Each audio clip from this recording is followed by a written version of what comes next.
Boa noite para quem está chegando agora, para o pessoal que está assistindo, muito boa noite. Mais uma noite de estudos aqui neste nosso canal.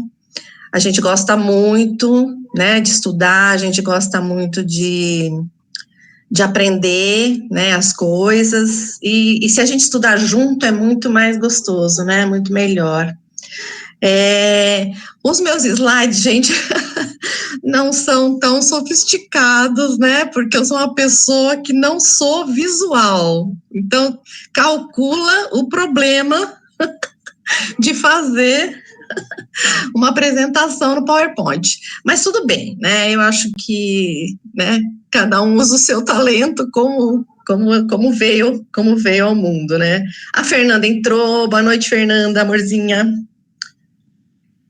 Então vamos lá, gente. Hoje nós vamos falar da lei do trabalho e da lei da reprodução, né? Nós estamos seguindo no livro dos... Boa noite. Nós estamos seguindo no livro dos Espíritos, né? Então a sequência é a parte terceira, os capítulos 3 e 4. O capítulo 2, ele foi dado já anteriormente pelo César, não sei se vocês podem acessar quando quiserem, nas gravações. São as páginas de 221 a 228 e as perguntas 674 a 701. Então, a gente vai falar hoje sobre as leis, né? Nós estamos falando agora, introduzindo as leis, já foi falada a lei natural na quinta-feira passada. Então, nós vamos prosseguir com as leis. E essa, especificamente, a lei do trabalho é uma coisa que eu gosto muito, como eu gosto muito de trabalho, é interessante a gente saber o porquê a gente precisa trabalhar, né? Porque é uma lei natural. Então, a pergunta 674... Vocês, por favor, me interrompam quando vocês quiserem, né? Ou mandem no chat alguma pergunta. Eu vou tentar ver se eu consigo ler ao mesmo tempo que eu faço a explanação. E vocês me interrompam quando se tiverem alguma dúvida, se eu souber, né, falar, eu falo. Então, a pergunta 674 do livro... a pergunta do Kardec para os espíritos foi a seguinte: a necessidade do trabalho é uma lei da natureza? Resposta deles: o trabalho é uma lei natural. Por isso mesmo, é uma necessidade e a civilização obriga o homem a trabalhar mais porque aumenta suas necessidades e seus prazeres, né? Olha que interessante, né? A gente trabalha mais porque a gente vai criando necessidades, né? Porque talvez a gente não precisasse trabalhar tanto como a gente trabalha agora, né? Então a gente vai aumentando as necessidades, a gente sempre tem um boleto novo para pagar, de alguma coisa nova para pagar, então a gente vai aumentando, mas o trabalho é uma lei natural, a gente não deveria exagerar nessa condição, mas a gente vai aprendendo, né? Pode passar, Rafinha.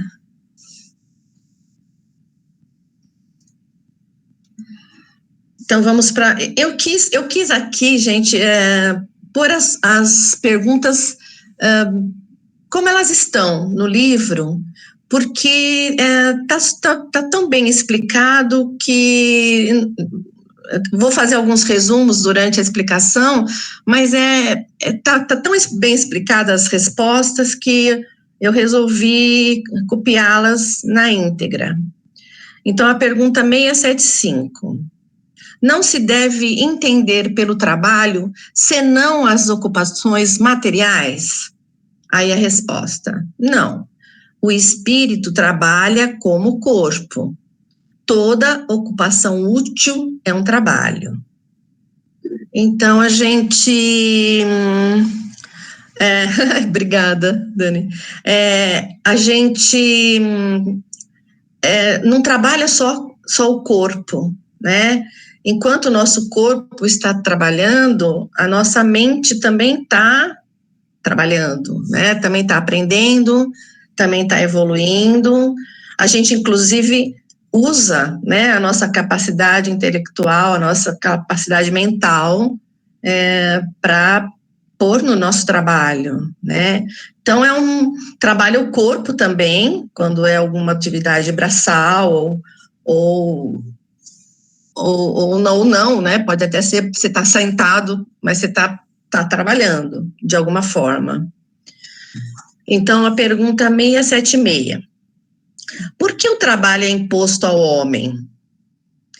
Então, tem bastante gente, né, que acha que o trabalho é um fardo, que o trabalho é pesado, que o trabalho nos tira o nosso tempo livre, né? E, então, eles perguntaram, né, por que o trabalho é imposto ao homem? Então, a resposta é uma consequência da sua natureza corporal. É uma expiação e, ao mesmo tempo, um meio de aperfeiçoar a sua inteligência. Sem o trabalho, o homem permaneceria na infância da inteligência. Olha que legal. Por isso, ele não deve seu sustento, sua segurança e seu bem-estar, senão ao seu trabalho e à sua atividade. Aquele que é muito fraco de corpo, Deus deu a inteligência para suprir, mas é sempre um trabalho. Então, olha, eu pus uns slidezinhos aqui do homem trabalhando no campo, né, um trabalho braçal. Tá ruim a transmissão, Sibelinha? Normal, melhorou, que bom.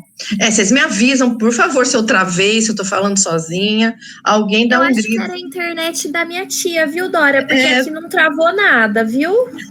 Qual coisa a gente avisa. Tá, obrigada. Dá um grito aí, porque a gente fica falando. Como eu gosto de falar, vou falando. Então, aliás, todos os nossos grupos, né, a gente adora falar. Isso é ótimo. Então, eu pus aqui os slides do homem trabalhando no campo, trabalho braçal, né? Mas mesmo quando ele está com o trabalho braçal, ele tá em contato com a natureza, ele pode ser útil dando amor àquela plantinha que ele está plantando, e ele está aprendendo a lidar com outro serzinho, né? Uma planta, né? Tem vida, tem vitalidade, como nós já estudamos aqui. Então, ele tem todo um potencial de desenvolvimento, né? Esse trabalho, eu acho ele abençoado, né? O trabalho na natureza, do agricultor, é muito abençoado. E você pode também, né? Tem o trabalho intelectual, que o outro slide que eu pus, a pessoa pode ser um professor, né, como nós temos professores aqui no nosso grupo, você pode ser um professor, pode ser uma pessoa, um pesquisador, um cientista, muito legal, né, então os trabalhos todos segundo as nossas aptidões, né? A gente já eu entendo assim, já foi falado nas nossas aulas anteriores, que nós temos algumas aptidões que são inatas, né? A gente nasce e se a gente trabalhar essas aptidões ajudando o próximo, nossa, aí é sensacional, né? Pode passar, Rafinha. Então, aqui eu fiz um resumo de algumas questões com as observações dos espíritos, né? Foram feitas perguntas e eles responderam, e eu fiz uma sintetização do que eles responderam. Então, primeira sintetização. Nossa, já estou até com sede. Os animais também trabalham. Então, eles obedecem a essa lei natural também.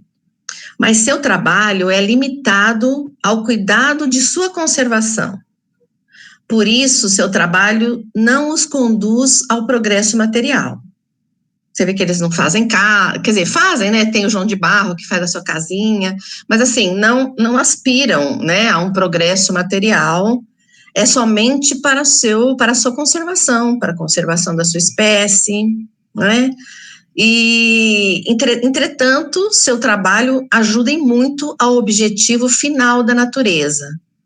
Então, está tudo interligado, né? Eles trabalham da maneira deles, nos ajudam, né, com o trabalho deles, ajudam outros, né, outros elementos da natureza também a se processarem, e aí todos colaboram, né? Então eles também obedecem a essa lei do trabalho.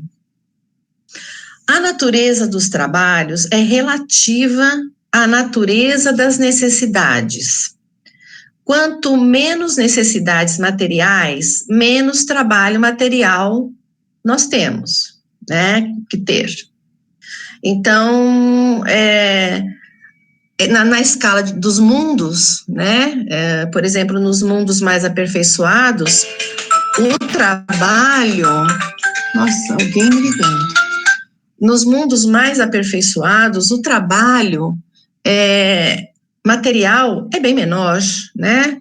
Como a gente já falou em aulas anteriores, o nosso perispírito vai se depurando, vai ficando mais leve, vai ficando mais suave, vai ficando menos grosseiro, e ele ficando menos grosseiro vai depender menos das condições materiais, né, que estejam ao redor dele. Então, os mundos mais aperfeiçoados, o trabalho, a necessidade é menor. Então, o trabalho material é menor. Os homens que possuem bens suficientes para a sua existência devem usar estes recursos, sendo úteis aos seus semelhantes. Então, porque tem sempre aquela pessoa que não precisa trabalhar na vida, né? Ela ganhou uma herança, ela tem dinheiro, então, será que essa pessoa não está sujeita à lei do trabalho, né?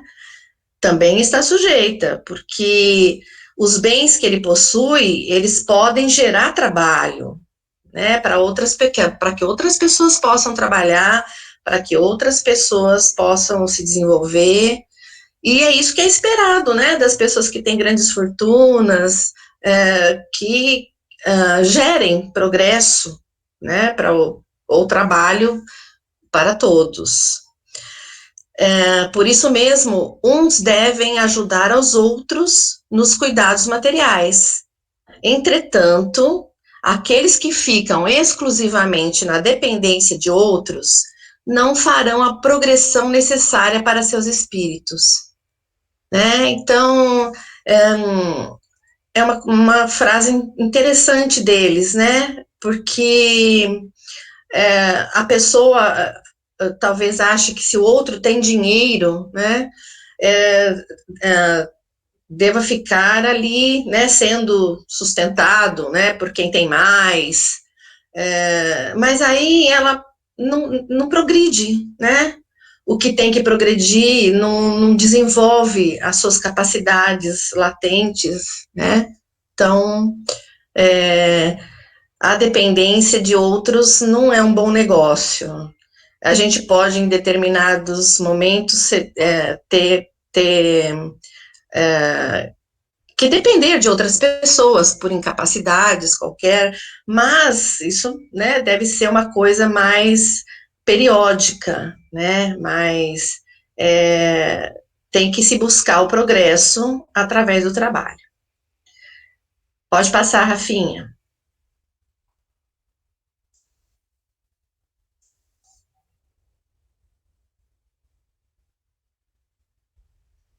Rafinha? Eu já passei, Dorinha.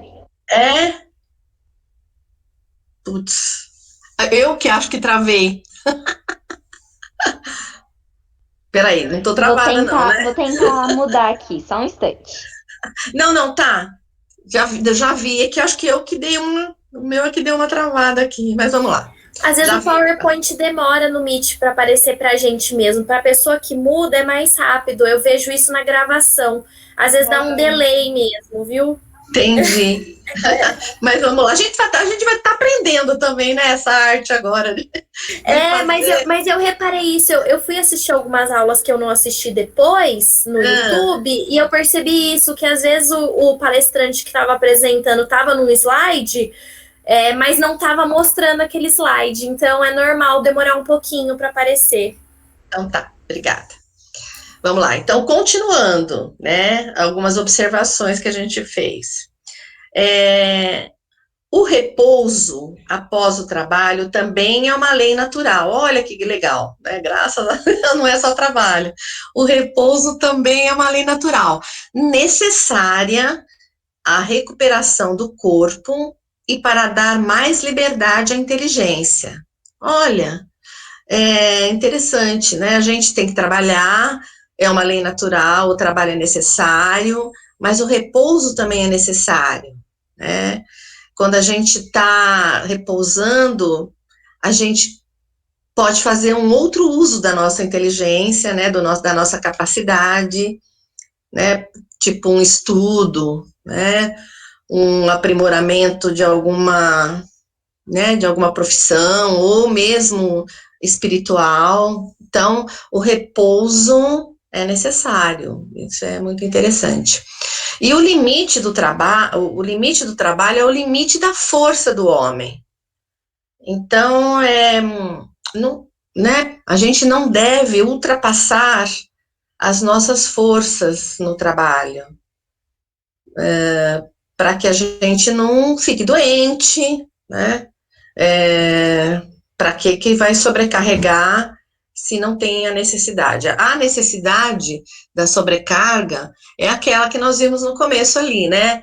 A gente vai aumentando as necessidades nossas, materiais, e aí a gente vai se sobrecarregando no trabalho e nem percebe que está tão envolvido que às vezes, né, deixa família, deixa estudo, deixa alguma parte espiritual para trás, né? E aqueles que abusam da autoridade, aqueles que têm dinheiro, né, que geram empregos, aqueles que abusam da autoridade, comandando excesso de trabalho para seus subordinados, incorrem numa das piores ações, pois transgride a lei de Deus, né? Então, a gente, né, sabe que aqueles que maltratam, né, ou utilizam de trabalho escravo, é uma transgressão terrível à lei de Deus e a consequência vai com certeza vir, né? A lei da caridade implica na ajuda aos irmãos impossibilitados de ganhar seu próprio sustento. Como a gente já falou, né, no slide anterior, temos que ajudar os nossos irmãos, mas os nossos irmãos não podem se colocar na dependência eterna, né, de um irmão mais avantajado no quesito de dinheiro, né, de porte de dinheiro, e isso é prejudicial para quem faz. Quando há suspensão do trabalho, ocorrem flagelos como a miséria. Portanto, há que haver um equilíbrio econômico entre produção e consumo. Então, já que o trabalho é uma lei natural, é uma necessidade do nosso corpo material, nós temos toda uma matéria-prima nesse planeta para trabalhar. Então, é preciso que haja um equilíbrio econômico entre produção e consumo. Quando um está maior, sempre há uma distorção. Quando um outro estão maiores, sempre há uma distorção. E aí a gente tem que verificar a lei econômica, né? Os nossos governantes têm que dar condições para que esse equilíbrio econômico aconteça, né? A educação moral do homem é ponto fundamental para a ordem e a previdência. Então, o que quer dizer isso? Esses governantes, ou mesmo nós, não depende só dos governantes, quanto mais a nossa moral estiver em dia, né, estiver elevada, melhor uso nós vamos fazer né, da produção e do consumo. E o equilíbrio vai se estabelecer de qualquer forma.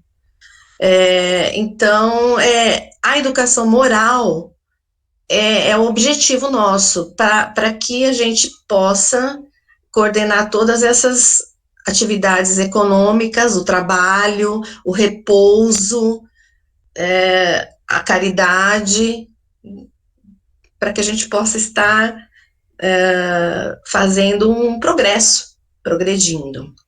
Isso é o que os espíritos estão respondendo, né, no livro. São observações, mas eu fiz o resumo das observações. Obrigada, Rafinha. Ai, que bonitinho. Olha, o assunto hoje ele não é muito extenso, então acredito que a gente não vai demorar muito nessa apresentação. Porque tudo que a gente tinha que falar da lei do trabalho, a gente já falou, nós vamos entrar agora na lei da reprodução. Então, também é uma lei, né? E nós vamos ver por que ela é uma lei. A pergunta 686 é a seguinte: a reprodução dos seres vivos é uma lei da natureza? A resposta: isso é evidente. Sem a reprodução, o mundo corporal pereceria. Aí pus o slide da família, né? As pessoas se juntam, têm os seus filhos, procriam, e para a evolução da espécie, para o progresso de cada um individualmente, é dada essa possibilidade de estarmos aqui, né? Sem a reprodução, não poderíamos estar aqui neste planeta, né? Então, o livro comenta algumas coisas sobre sucessão e aperfeiçoamento das raças. Aqui, eu vou dar uma opinião minha, pelo que eu li, o que ele entende por raça. O que ele entende por raça aqui não é, por exemplo, a raça amarela, a raça negra, né? São as evoluções das raças. Os melhoramentos que de quando em quando existem nas raças. Um pouquinho mais para frente a gente vai comentar um pouco melhor, mas eu queria dar essa pincelada antes. Então vamos para a pergunta 688.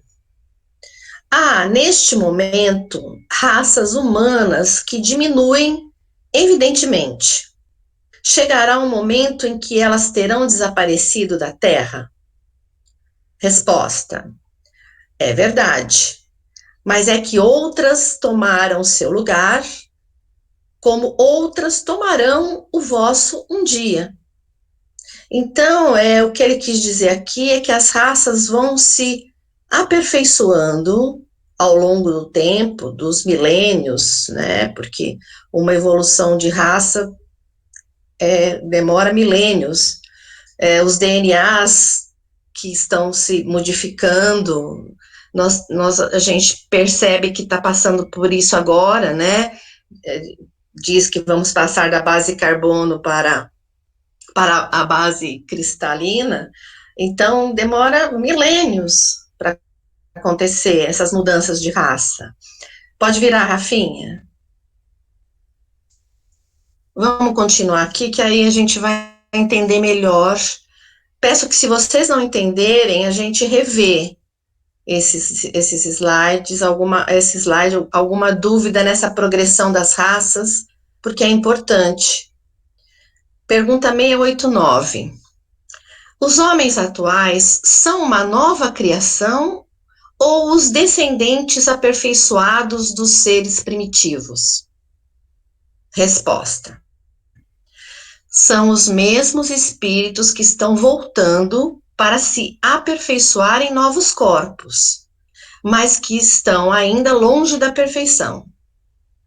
Assim, a raça humana atual, que, pela sua argumentação, tende a invadir toda a Terra e a substituir as raças que se extinguem, terá seu período de decrescimento e de desaparecimento.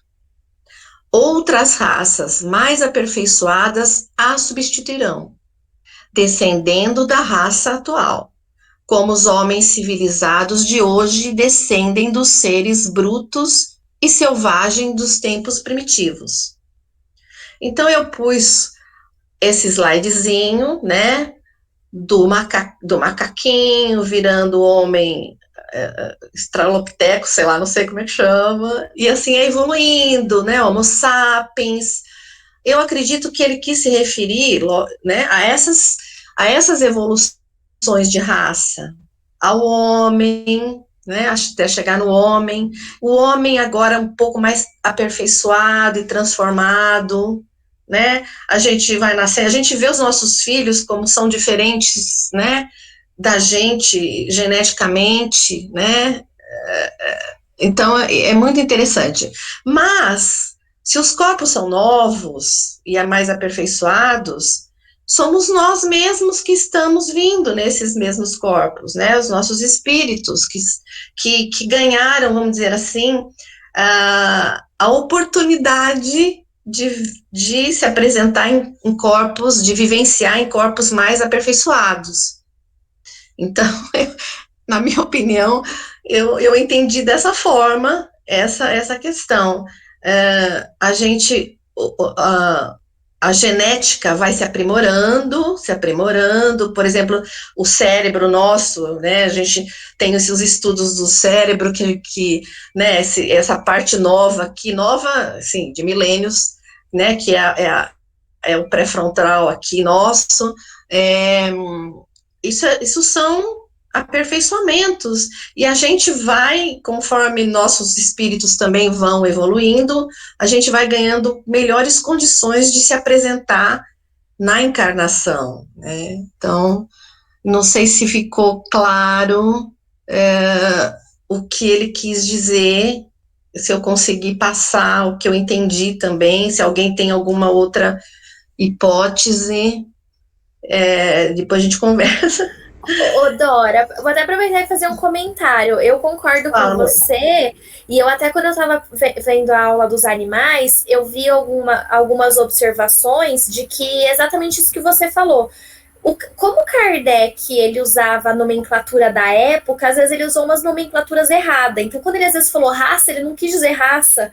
Quando ele falou gênero ou espécie, ele também não foi, porque era o conhecimento até aquele momento. Então, eu concordo. Eu acho que eu concordo com o seu posicionamento. De quando ele quis dizer raça, ele quis dizer essa evolução mesmo, né? Porque pensa em 1850.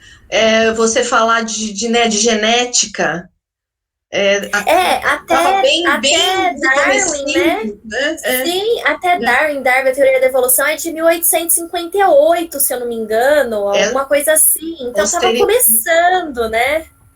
Exatamente. Então, talvez eu não fiz. Espero ter feito, né, a correlação certa. Sim, e no capítulo que eu estudei tem observações dos espíritos falando isso que você falou também. Então. Que quando diz raça, não quer dizer isso que você falou, branco, caucasiano e tal. Eu acho que é isso mesmo também. Existe uma corrente que informa que nós somos a sexta raça, né? Agora não vou lembrar. Isso eu não sei. Então, eu sinto porque você falou que você não se importava, tá? Eu só para fazer esse comentário. A raça adâmica, agora eu não sei, acho que é a sexta raça. A gente pode ver mais sobre isso, pesquisar mais sobre isso. É o que as correntes espiritualistas falam, que já existiu a primeira raça, que foi a primitiva, e depois, né, evoluiu e que nós estamos na iminência de que vai existir a 7ª raça, né? Então, a gente só fica, né, esperando para ver o que vai dar. Então, vamos lá, continuando. A questão 693. As leis e costumes humanos que têm por objetivo ocasionar obstáculos à reprodução são contrários à lei natural? Então, aí gera todas as polêmicas que a gente sabe sobre os contraceptivos, né, e de utilização.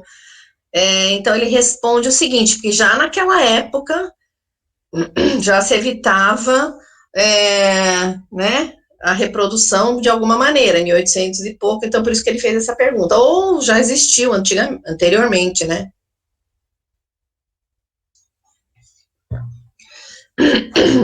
Ele, então, o objetivo principal da pergunta, ele respondeu da seguinte forma, eles responderam, né, Deus deu ao homem, sobre todos os seres vivos, um poder que deve usar para o bem, mas não abusar.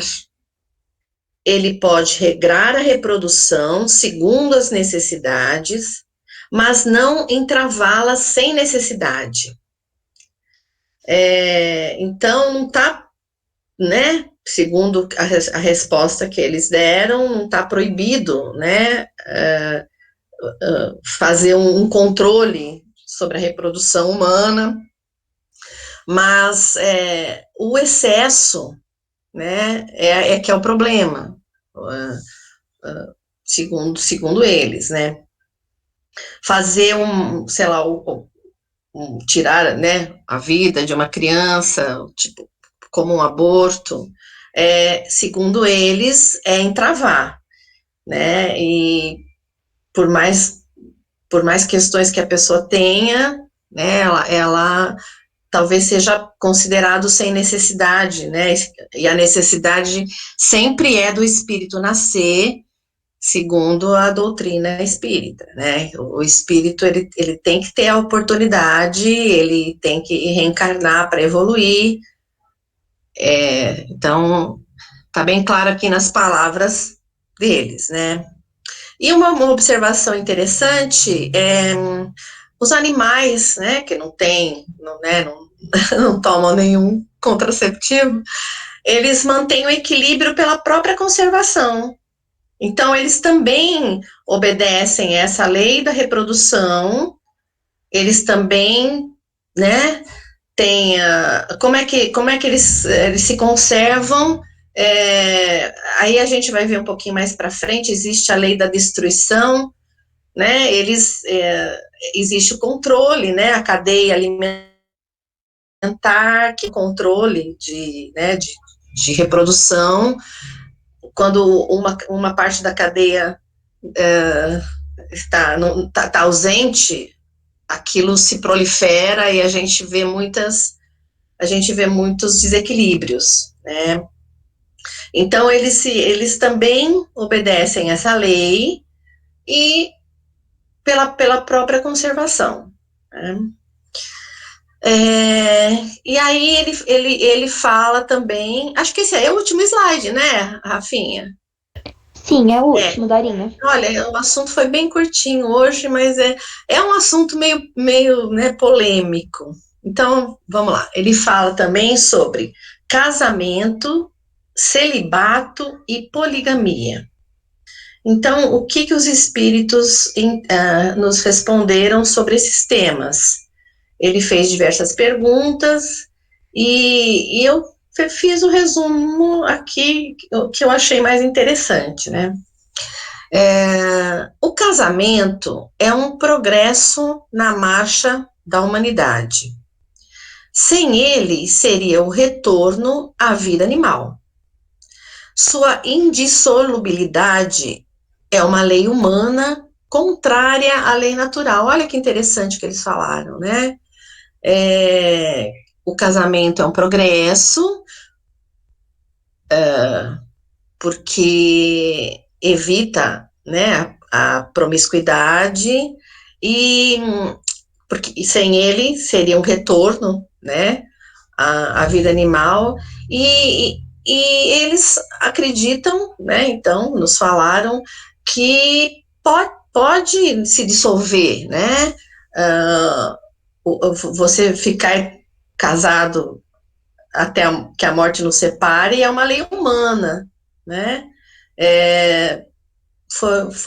foi essa a resposta que eles deram, né, e o celibato, quanto ao celibato,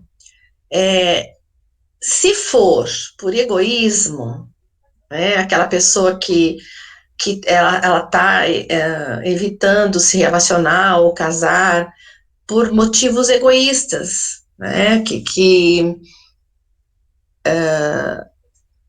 sejam, quais sejam, né, os motivos egoístas de uma pessoa, desagrada a Deus. Se o celibato for por renúncia, eleva o homem acima de sua condição material. Então, a gente já viu ao longo da história homens, né, santos e profetas e que não casaram, né, não se relacionaram, se foi por renúncia, se foi por que não necessitavam disso materialmente, por já estarem, né, elevados na sua condição espiritual, já é um progresso, já é uma evolução. Agora, se eles estão ali porque é obrigado, você está celibatário, mas a pessoa ainda tem aquele desejo carnal, mas por interesse prossegue nesse celibato, aí é um problema para a própria pessoa, né, porque vai desagradar a lei de Deus. E ele fala sobre a poligamia também. A poligamia, que existe em diversos países, né, é uma lei não tão diversos assim, porque já está meio que sumindo isso, né. A poligamia é uma lei humana, às vezes usada como legislação em certos meios. Teve ocasiões em que a sociedade optou pela poligamia porque havia guerras, né, e os homens iam para a guerra, ficavam todas as mulheres na época eram consideradas frágeis, né, que não poderiam viver sem o domínio masculino. Então, esses meios resolveram que um homem podia casar com mais mulheres para que a sustentasse, né, para que elas tivessem amparo, elas não trabalhavam, então o homem que podia, né, casava com essas mulheres para sustentar, para os filhos nascerem e ficarem, né, e prosseguir, né, aquele povo prosseguir. Mas sempre acontece, né, que uma legislação que vai facilitar alguma coisa acaba virando uma lei e depois fica meio sem controle, né? E aí, entretanto, a sua abolição, a abolição da poligamia, marca um progresso social, né? Então, porque a gente sabe que não dá muito certo, né? Um homem com muitas mulheres é difícil, né? Vai ser briga na certa, né? Opa! Espera um pouquinho que falta só um pouquinho. Deu um probleminha aqui, mas já tá tudo certo. E que a afeição e o amor devem marcar os seres que se unem, né? Existem também os casamentos por interesse, né? Isso foi a humanidade, ela é historicamente cheia desses casamentos por interesse, né? Até bem pouco tempo casava-se para unir as famílias, para juntar as fortunas. Existe bastante ainda, né? Acredito. Em diversos países existem bastante esse conceito. Então, casam-se para depois, o amor vem depois, né?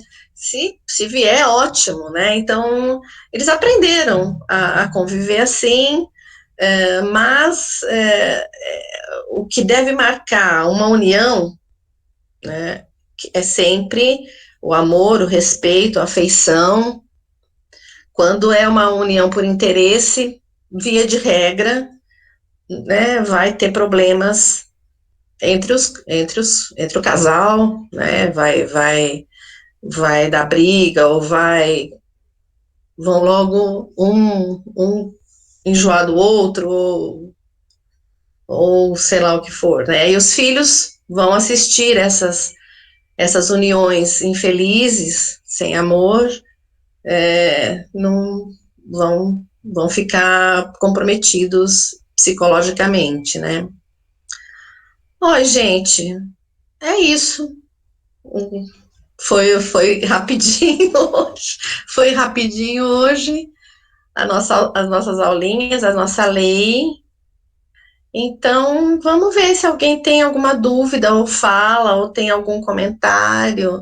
É um assunto, assim, bem fascinante, bem extenso, se a gente for pensar, né? Então, vou abrir para vocês agora. Vou encerrar, não sei, acho que pode encerrar, né, Gabriel?